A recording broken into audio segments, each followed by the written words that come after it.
baru saja melaporkan ke Ketua Dewan Etik Partai Golkar, Pak Hatta, Muhammad Hatta, bahwa Pak Erlangga Hartarto, Ketua Umum Partai Golkar, telah melakukan pelanggaran berat atas konstitusi, yaitu anggaran dasar dan anggaran rumah tangga Partai Golkar.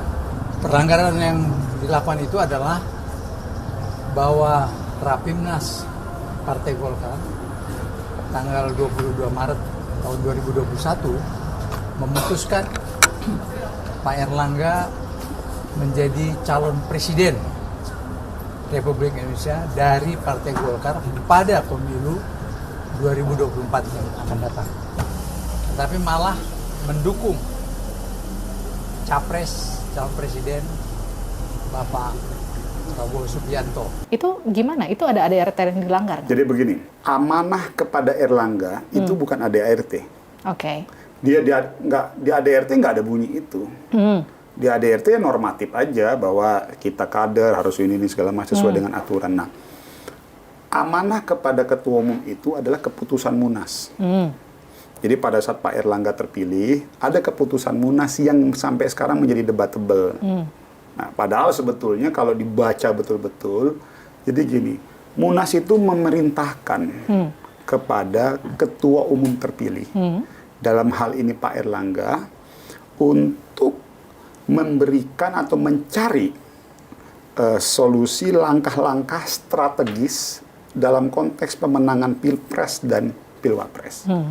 Jadi amanah Munas itu tidak mesti harus, ini dulu ya, Erlangga sebagai capres atau sebagai cawapres, tapi memerintahkan kepada ketua umum untuk mencari kader terbaik untuk menjadi calon presiden dan calon wakil presiden. Itu amanah Munas loh.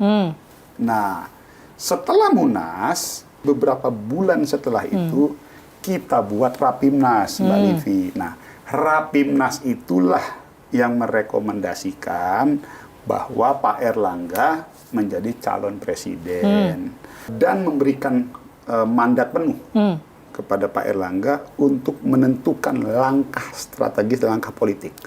Jadi keputusan Rapimnas itu seperti itu. Artinya kalau nanti pada saat menuju pendaftaran di KPU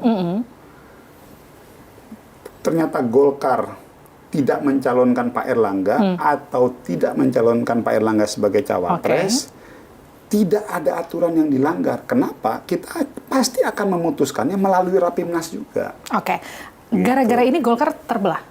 Enggak. Ribut-ribut kemarin nggak ada? Apa arti apa? Gini, dinamika Mbak Livi udah lama. Tapi kan selalu akan ada partai politik baru yang muncul dari Golkar. Ini nggak ada ya kali ini ya? Jadi kali ini beda. Dinamika menuju Pilpres itu hal yang wajib malah di internal partai kita. Jadi apa yang terjadi sekarang itu adalah dalam rangka bagian dari sebuah proses demokrasi politik internal partai yang menurut saya sah-sah saja dan wajib terjadi di partai yang sangat demokratis di Partai Golkar. Jadi balik lagi tadi kalau misalnya dibilang ada aturan dilanggar, nggak ada. Nggak ada aturan dilanggar. Ini semua masih dalam proses komunikasi politik. Jadi bahkan ada yang bilang nih Mbak Livi, wah ini harus Munaslup karena di Munas kan memutuskan Erlangga sebagai... Ya, itu yang kemudian kemarin ribut-ribut kan. Tapi kan orang nggak baca keputusan Munas itu. Orang hanya melihat, mendengar tafsir-tafsir si A, si B, si C. Baca dong keputusan Munas itu. Emang putusan Munas itu nggak disebarkan kemudian ke kader-kader? Itu makanya, itu yang seharusnya kita tanya sama mereka sebelum mereka ngomong, lihat dulu keputusan Munasnya. Jadi keputusan Munas itu, jadi kalau dibilang bahwa keputusan mencalonkan Erlangga itu di Rapimnas. Jadi kalau misalnya nanti kita mau mengambil keputusan yang berbeda, ya cukup Rapimnas saja.